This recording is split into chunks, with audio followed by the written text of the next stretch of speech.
So this is our opportunity to have a conversation about anything, but definitely if there are questions about the practice of shamatha, this would be a good time to raise them, but it doesn't have to be limited to that.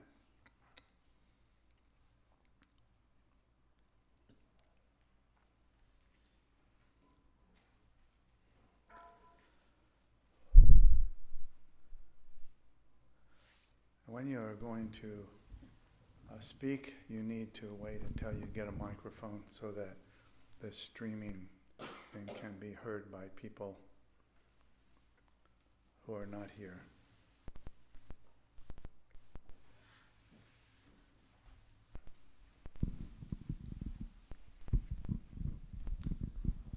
Lama Michael. What's the significance of the 3 chimes that the Omze does? Is it the 3 for refuge in the 3 jewels? That has to be some number.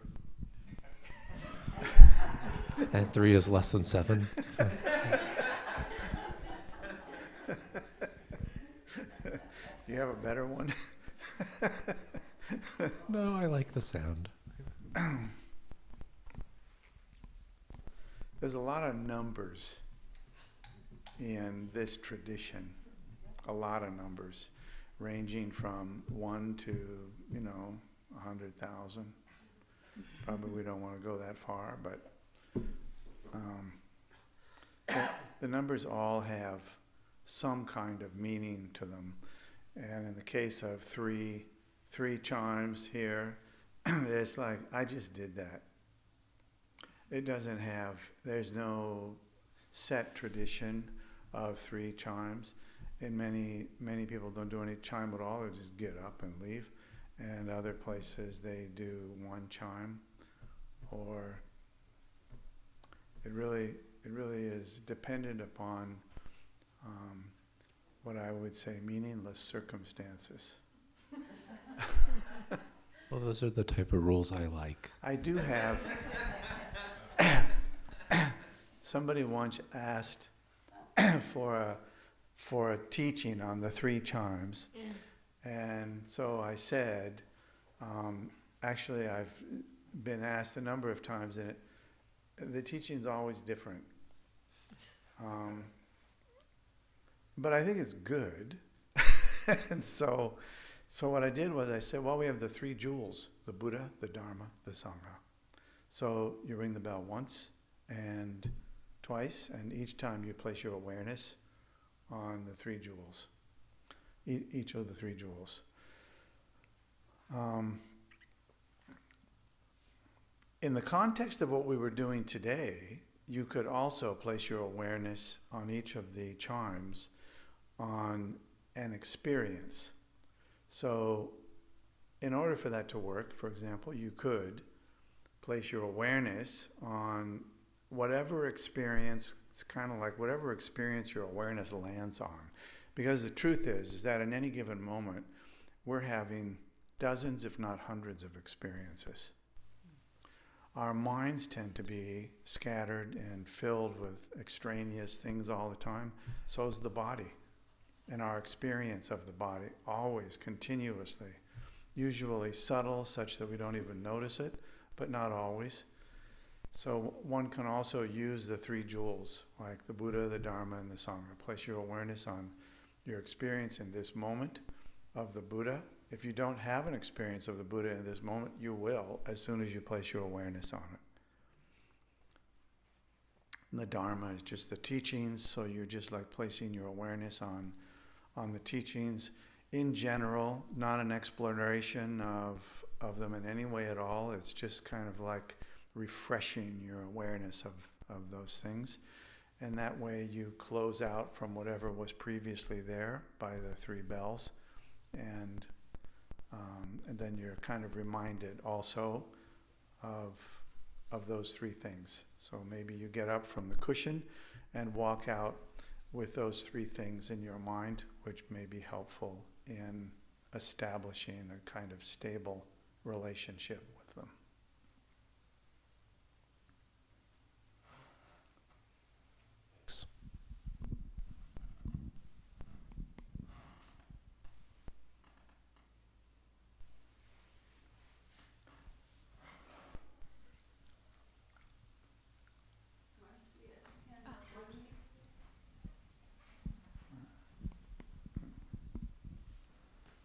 Marcy.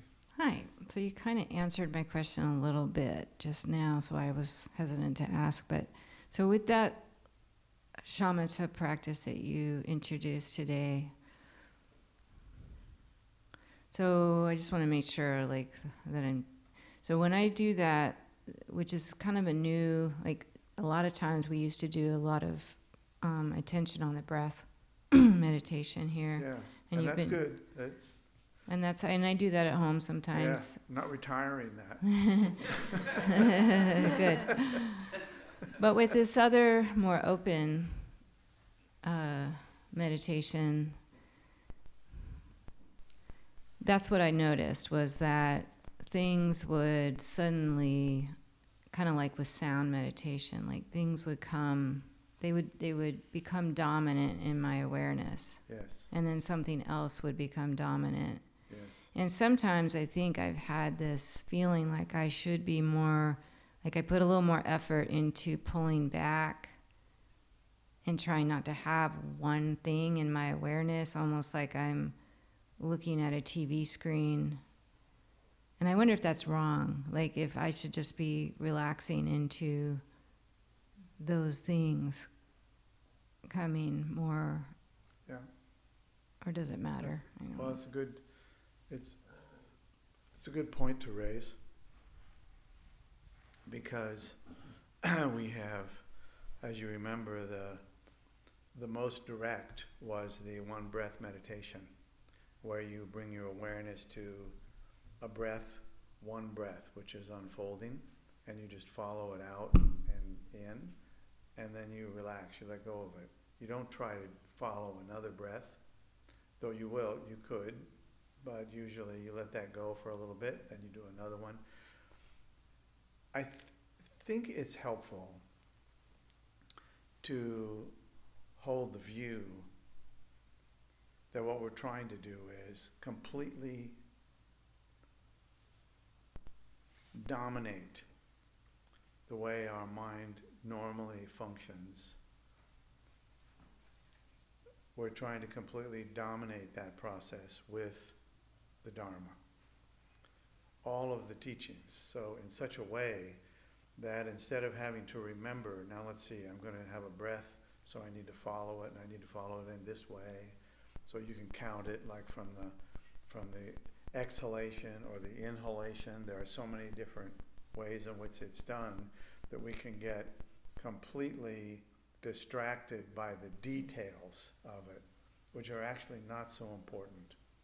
The method is meant to give us a means for resting the awareness, in this case, on an experience, which is breathing, which is fairly important. So we rest our awareness on the breathing, and even if we're having difficulty breathing, we still bring our awareness to the breathing, and it is a natural place to place our awareness. So especially if you're having difficulty, for example, then it's even easier to place your awareness on it. It's almost like you can't not put your awareness on it. So difficult things are magnetizing in that way, which I think is why many great teachers will say that the most profound object to place your awareness upon is the experience that you never wanted, that you definitely did not want, even better. Because we're magnetized by it, we're so drawn to it anyway, but generally we're drawn to it in a way which is not functional. We don't overcome whatever it is that we're struggling with. We tend to be drawn into it even deeper, and it becomes kind of pathological at some point. So the idea is that you place your awareness on some experience that unfolds naturally, and you just put your awareness there and follow it with no commentary whatsoever. The commentary is a way to get into the experience. It's not the experience, right? We want to make that clear, because the conceptual is the enemy of the mind resting on something. we want the conceptual utterly out of the way. And yet, it's easy to get things out of the way, but to remain with the awareness on the experience that's unfolding is not always easy. If I say follow 3 breaths in a row, that's pretty easy to understand. We want to get rid of the 3 at some point where we are just following the breaths. But the 3 is helpful in the beginning. Even though it's conceptual, it's helpful because it gives us a sense of where we start and where we end, that sort of thing. But otherwise, the experience is preeminent.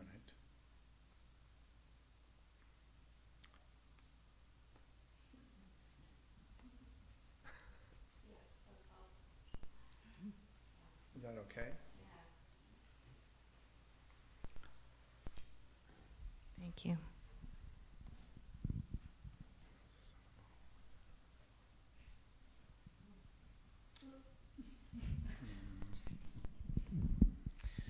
So, related to that, my 8-year-old niece this morning asked me, how do you not think when you're meditating?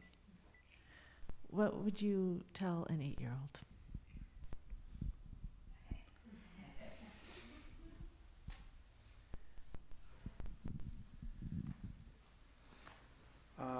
I would say, what makes you think that you don't think when you meditate? For starters. You know? And then there's the question, as adults, we can ask the question, so she's 8 years old. So 8 years old made this be maybe a little bit much. But as adults, we could ask the question, what is think as opposed to any other experience that we have? Usually, I think most people would come to some kind of a conclusion like, it's mulling over in the mind the experience. In other words, it's not just having the experience, now I'm talking to myself about it.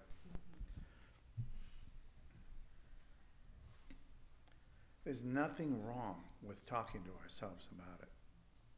The question is, can you notice that you're talking to yourself about it? And that turns out to be a rather deep puzzle. Can I just notice that I'm talking to myself about it?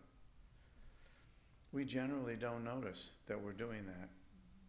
Or if we do, it's almost like we feel like it's happening to us. Like I don't really want to talk to myself about it, but here I am talking to myself about it and trying to figure out how I maybe could get out of talking to myself about it, which is just more talking to yourself about it. So you have to come back to the point of resting the awareness on an experience. And if the experience is talking to yourself about it, that actually can work. But in that case, it comes down to the point of, I'm talking to myself about it. Now, in order to be clear about that, I need to listen to myself. Because the talking to ourselves about things is often not intentional, nor is it cogent, nor is it's like we're not trying to do it, we can't stop doing it. So it's a place where we can actually step out of that circle and just listen to ourselves doing it. Of course, that's very difficult because as soon as we start to do that, we realize that we're insane.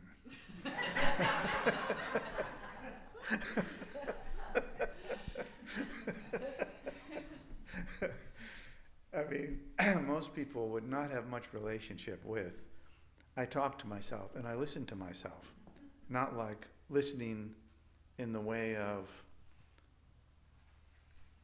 a conversation with myself. That's different. This is like, I'm talking to myself. I don't mean to be talking to myself, but I notice that I'm talking to myself, and the object or the subject that I'm talking about is really compelling because it's something that happened. Maybe it happened a long time ago, maybe it happened yesterday, and we just can't stop thinking about it. And it comes down to what thinking often is talking about. So we have to agree that talking to yourself is a kind of thinking about. It's not quite, it's a gross level of thinking about something usually. Personally, I like to be slightly more subtle with my own self, my own mind, subtlety, rather than let the conversation run on its own, like I'm watching a movie of some kind. That movie is never compelling. I always feel like it wasn't worth the price. But I think there's something to be said. So if she says, how do you stop yourself thinking? I think the first question is, why would you stop yourself thinking? So she might say, well, then what is meditation? And so now you're making some progress, right? We have some subtlety there. Well, meditation is like not really intending to talk to yourself about it, but seeing that you're doing that. Can you do that? Can you just see that you're doing it without any conclusion whatsoever? Now, if she can do that, then she should come here and teach.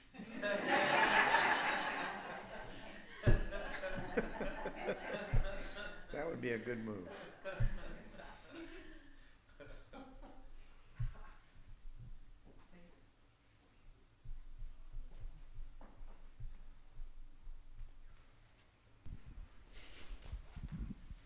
Lama Michael, when we had the first open house here, I believe it was, where we had the whole thing marked off there and people were coming in. We had just opened this new building up for the people to come in for the first time, the community.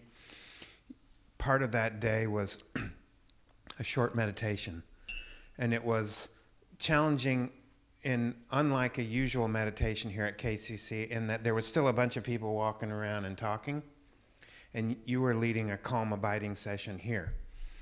And I'm going to paraphrase what you said, but it was something like, place your attention on your breath, or something like that, or on an object, and rest it there. And if you can't do that, just notice the mind that can't do that. And I thought to myself, wow, that's such a profound instruction. So it just makes me think about your comment and your comment also, So the experience of just noticing your mind in motion. So anyway, just wanted to say that. Yeah, I mean, if, maybe most of us have heard the instruction for how to place the awareness on your awareness. So these things get more and more subtle, right? Like if I have a pain in my leg, putting my awareness on it is not so difficult. It's like I even know where it is exactly. Often we don't know where the experience is, but sometimes we do, so it's easy to put the awareness on that. It's as good as it's better than putting your awareness on a cup of water. We've also done that. Inanimate things. But they don't have any power. And we need some power here. Otherwise the mind drifts. So I think this is why the old Kala Rinpoche used to say, the best thing to rest your awareness on is the experience you never wanted, or actively did not want. You had an aversion to it. So now you have the opportunity to treat it as a gift.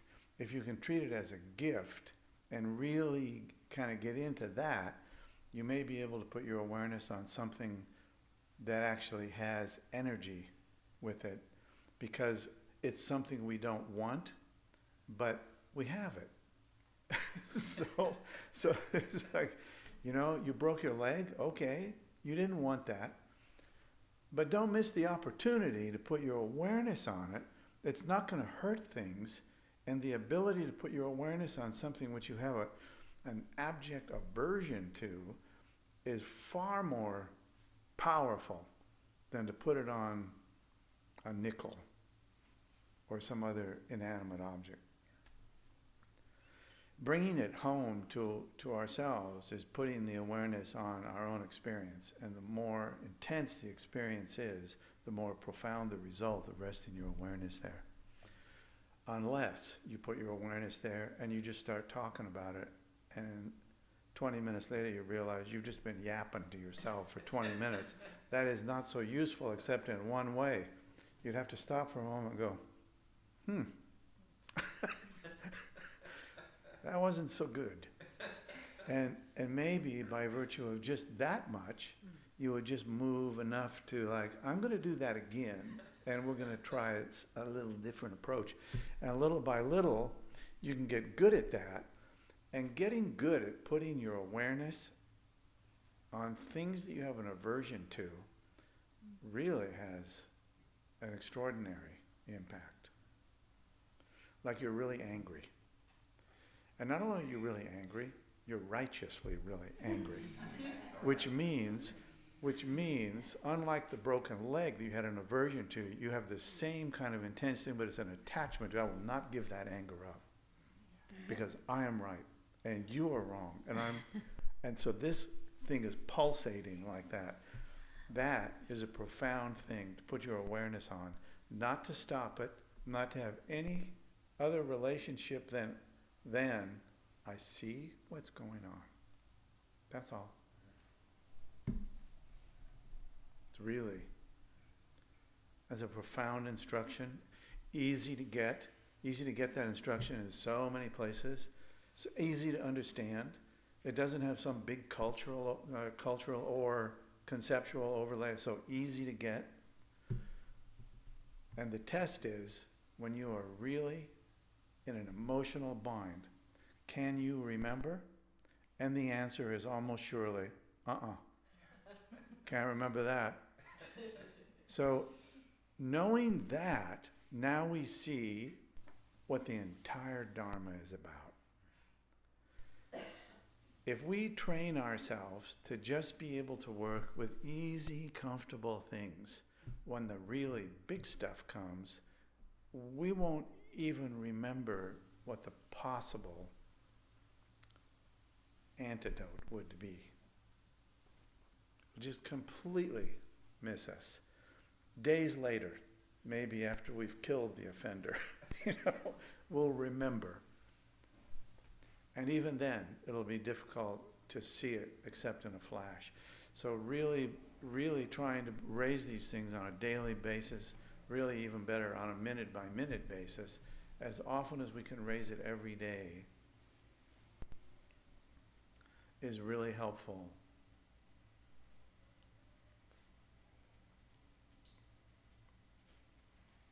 Okay? Lama Michael, I had a follow-up on the thinking. You made a little comment, but moved on about you try and get a little more subtle when you're talking to yourself about that gross level of thinking, and you mentioned getting a little more subtle. Can you talk any more on that? The subtlety that I'm referring to is when your niece, is that what? She's 8? Okay. So we have an 8-year-old. Now, the subtlety here is likely to be so subtle that it can't be gotten, but it might be. So the test for us is, can you place your awareness on a difficult emotional state? And the answer is almost not, because it's just too much. But if all it is just kind of an irritating level of thinking, talking to myself, remembering a conversation, reliving the conversation in a way that benefits me and not them, and just kind of going back and forth like we just do automatically. The really precious instruction around that is, do not change that. Add one thing, awareness of what is occurring. Do not think that you're practicing the Dharma by deciding not to have that opinion about someone. That's better than nothing, but that's just what it is. It's just better than nothing. You're moving in the direction of, being a nicer person. At least if you feel venomous towards a person, maybe you don't spread it. You just kind of poison yourself. That's better than nothing. But that's not what we're shooting for. We're shooting for, there's nothing amongst human beings, there is nothing extraordinarily unique about disliking someone, about wishing people ill, about trying to relive a conversation in a different way that would be better from my perspective. There's nothing strange about that. That just goes on all the time. Our job is not to make it better, it's to see it. And when seeing it, give up the idea that because you can see it and you don't like it, you're going to change it. Now, that's just moving back to, I take refuge in distraction. We want no distraction. Just see it like it is. And if you can see it for 1 second and then just let go of it, that's the best. Because the likelihood that in 1 second, it's gone. And if you go for 3 seconds, you'll be recreating it again. So we have to find this place where what is continuously happening we can see, which is the emotional state. It's like the ocean, again, like we were talking about the other day. Sometimes the ocean is very still. So sometimes our emotional state is very still, right? Other times it's not so still. So our problem is when it's very still, we feel like nothing I need to do. Nothing I need to do. Everything's okay. It's fine. That doesn't give us any indication as to what we might do when things are not fine. So the issue comes down to when things are not fine, how do I practice so that when they're not fine, I don't have to have this sense of like, I know there was some instruction about this, but I can't remember what it is. That never works. That never works. We have to do the practice enough consistently that when the situation arises, we already are in the place of engaging it.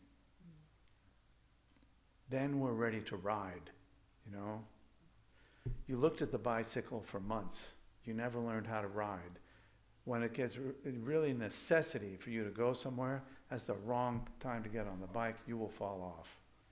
So you have to keep doing it until it just feels automatic. And then an interesting thing occurs.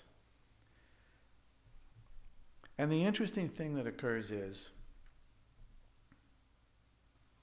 I'm using a personal experience here of riding a bicycle when I was a kid a lot. And then we took our bikes kind of back into rough country. Our parents drove us somewhere and we could take our bikes and go on a path. And of course, there were potholes and all sorts of things. So we immediately found, we fall off our bikes all the time and skin our knees and do everything else. And so you had to go slower, you had to be mindful, you had to stop looking at the scenery while all your attention had to come to how do you stay on this bike, and is there a pothole in front of me or a cliff or what? And when you got that, then the awareness didn't go away. We have that situation with our emotional states the same way. We need to honor the emotional state. I don't recall ever saying, you know what, this was a bad idea to ride bicycles in rough areas. No, it never seemed like a bad idea. It seemed like it was great. All the time, even falling down, skinning your knees, it was like, this is fun. I mean, when you're 12 years old, it hurts your knee, but you get on the bike and you go some more. It's just, We need to have that relationship with our kleshas, with the conflicted emotional states. Like, that is the best. Not that the kleshas are best, but there are many teachings, not secret teachings, just good teachings, that the kleshas are your friend. Your conflicted emotional states are your best friend. Because when you are under the sway of conflicted emotions, there's nothing you want to be rid of more. So therefore, you are willing to try things that you otherwise would have thought, boring. This is not boring. So therefore, because it causes conflict with yourself and with others, and it's not boring, and you have a method to deal with it, we are interested. The Dharma is like everything else. If it's boring and you're putting your awareness on a nickel, it isn't too long before you actually don't care about the nickel, nor do you care about putting your awareness on it. It's like, okay, I get it, I'm training for something, but for what?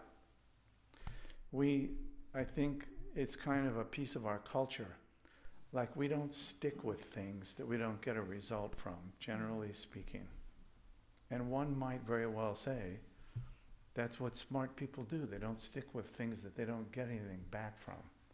So when we find ourselves in difficult situations and we want to bring our practice to bear on that, either to assuage our sense of fear or too much attachment, too much conflict,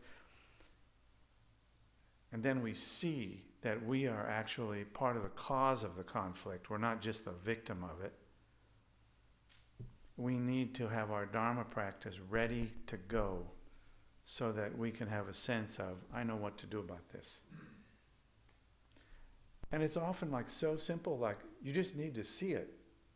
You need to see it and stop feeding it. And just keep seeing it, not just stop feeding it, keep seeing it. Just keep seeing it. This is an ongoing experience. This is important to put your awareness on. Now, this is a small example of the most interesting stories of great beings. If you hear a story, the Tibetans love these stories of great beings. When you hear a story of a great being, it almost always comes down to exactly what we're talking about. But when we hear the story, we're listening to it often through our habitual patterns, which is fine. But at some point, we have to turn the awareness to the habitual pattern, which is my pattern, which is causing myself problems because it's causing other people's problems, and so on. And this web is not turning out so good. It's not as simple as just you hope everybody has a good day. So Lama Michael, thank you for reducing my courage and confidence in this. And as I'm facing my kleshas, may that seed you planted keep growing. The image of being a 12-year-old delighted to keep skinning my knees. Yeah. Thank you. Yeah.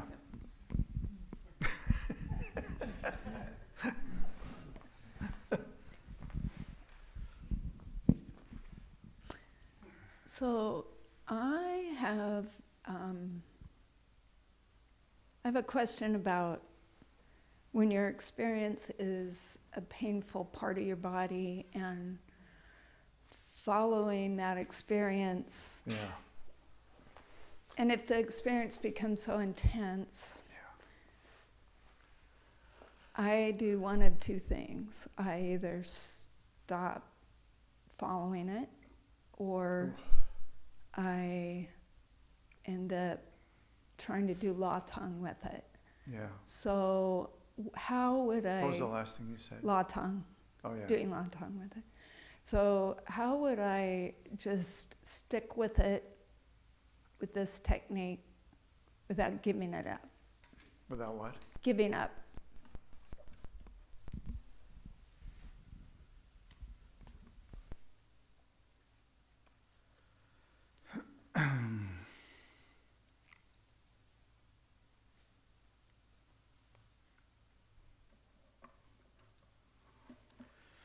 I don't feel like it's very useful to tell somebody to not give up. I think in order for that to be functional, you have to find the reason why you wouldn't give up. Stubbornness. Oh, that's not you, is it? Where's Steve? We can ask him.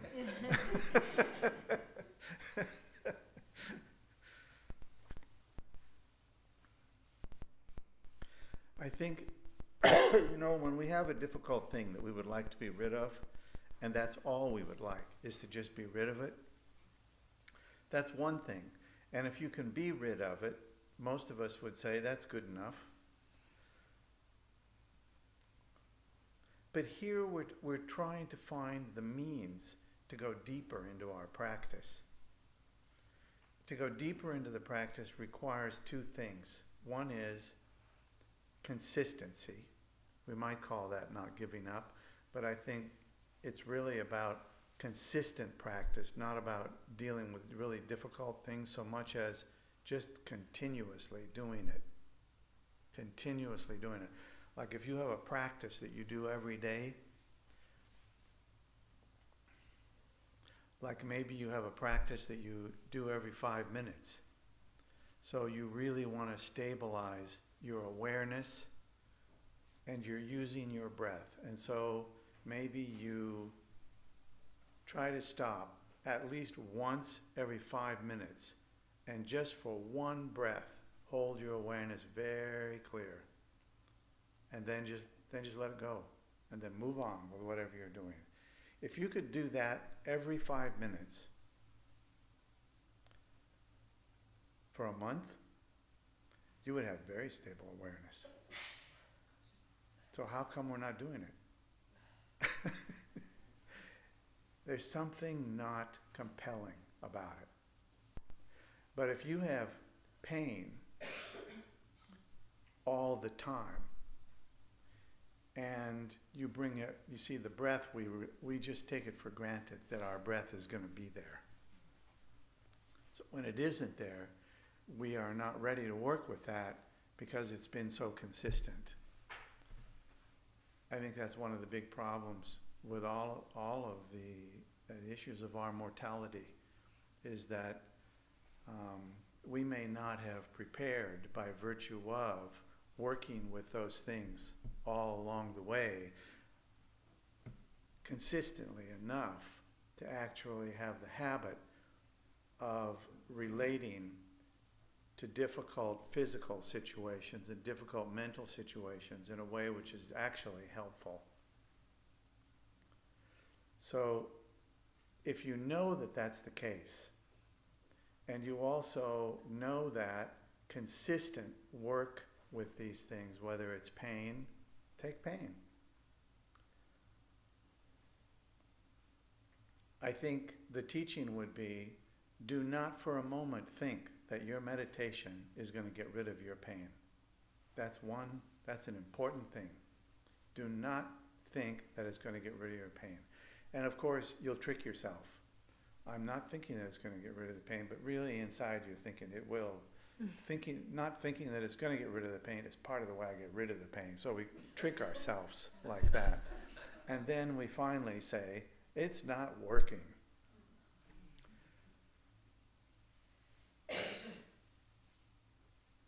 You actually, if you get rid of the pain, you've lost your best friend.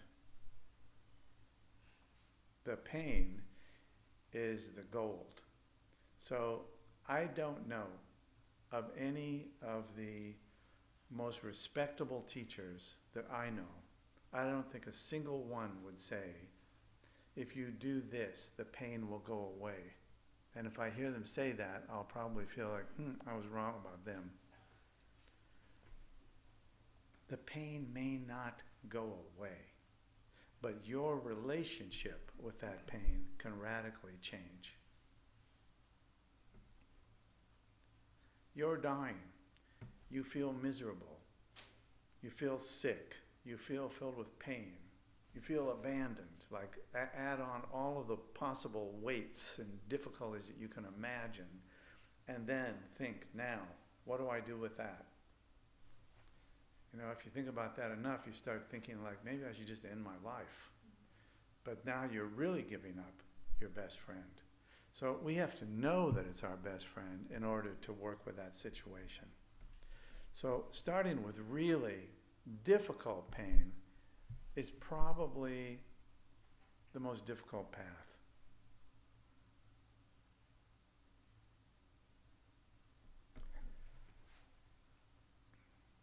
A couple of days ago, I got like a really bad Charlie horse. So it's a great case, a really bad Charlie horse.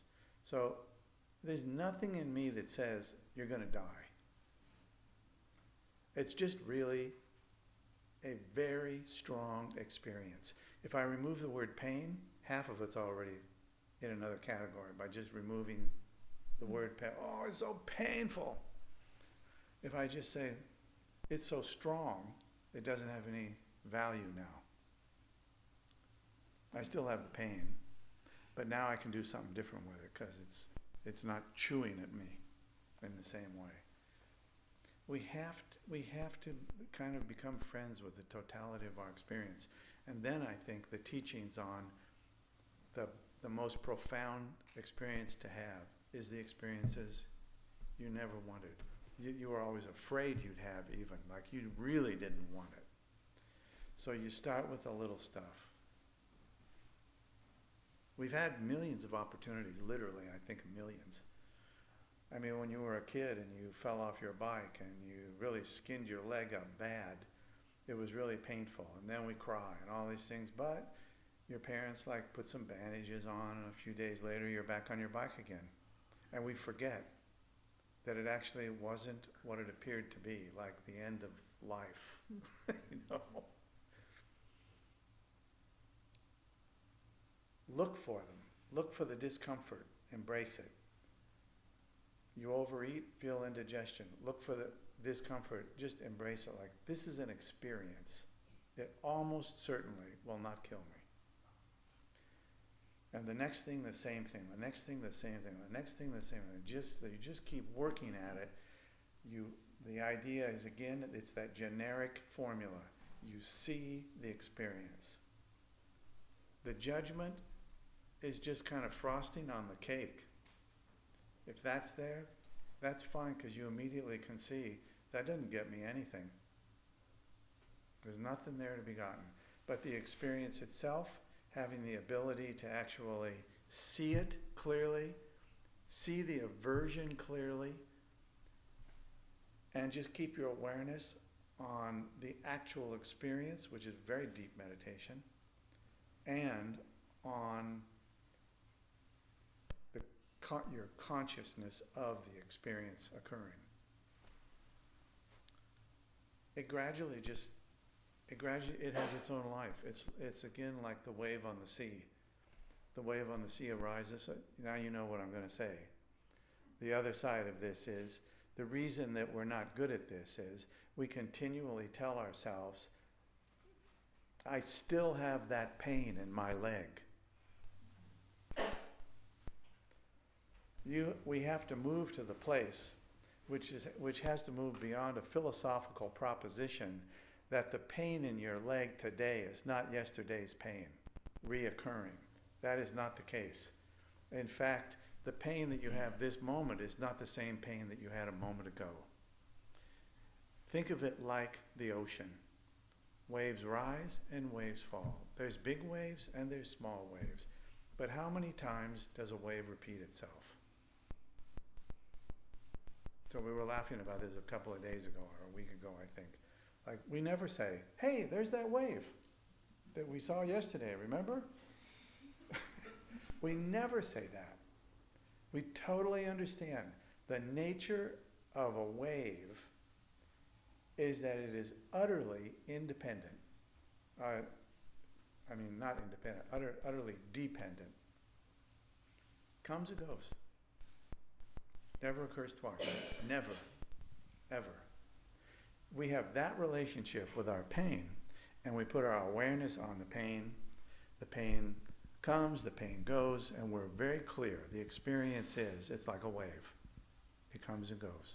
Sometimes intense, sometimes not intense. Sometimes it's gone for days, then it's like really strong again.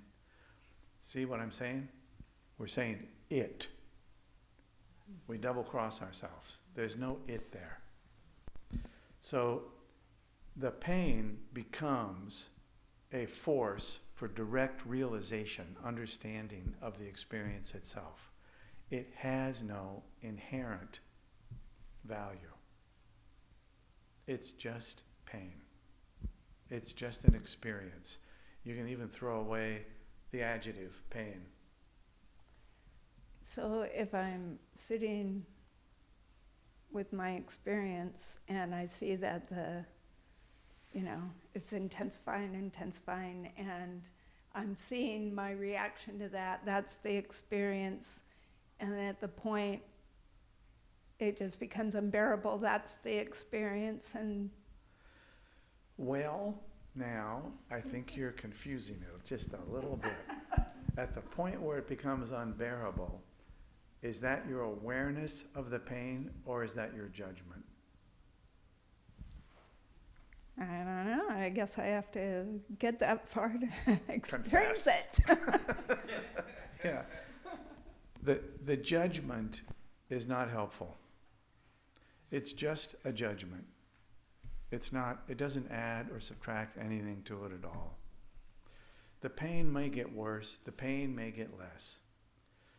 The value is, if you have pain, you're more, and you engage in putting your awareness on that experience, you'll find that sometimes it gets less painful, other times it gets more painful.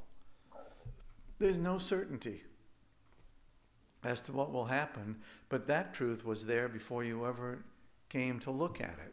So what you get out of it, though, is something much more profound than the elimination of pain, which you can do with drugs, as you know anyway. You don't get anything out of that except the thing that actually held the promise of insight has been removed. So the insight sometimes comes easy and sometimes it doesn't, because we're used to tricking ourselves. Aha, that pain is gone. The pain was gone the moment it occurred. It's like already it was gone. It's kind of like the wave on the ocean. You saw it, it was gone. But we understand the wave on the ocean, which is why we never say, hey, there's that wave again. Because we understand every wave is fresh.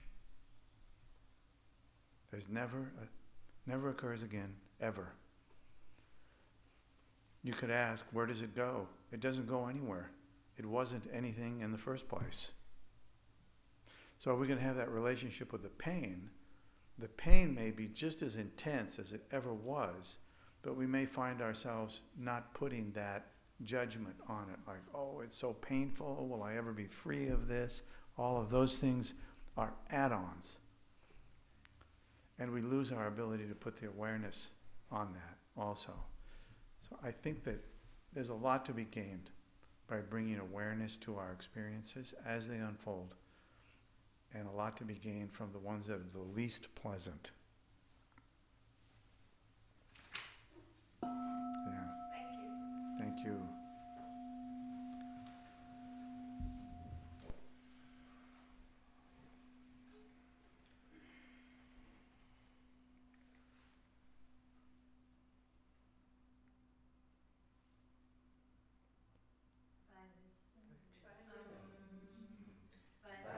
Virtue may I quickly realize Mahamudra and establish all beings without exception in this state.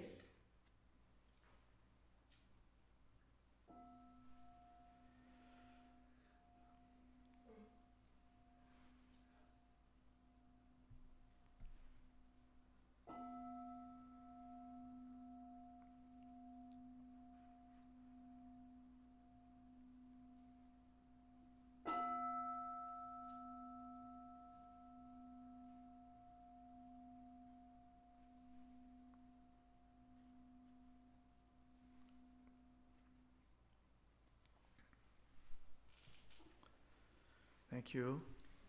Nice discussion. We will, for those who are interested, we'll meet here again tonight with the same, pretty much same program.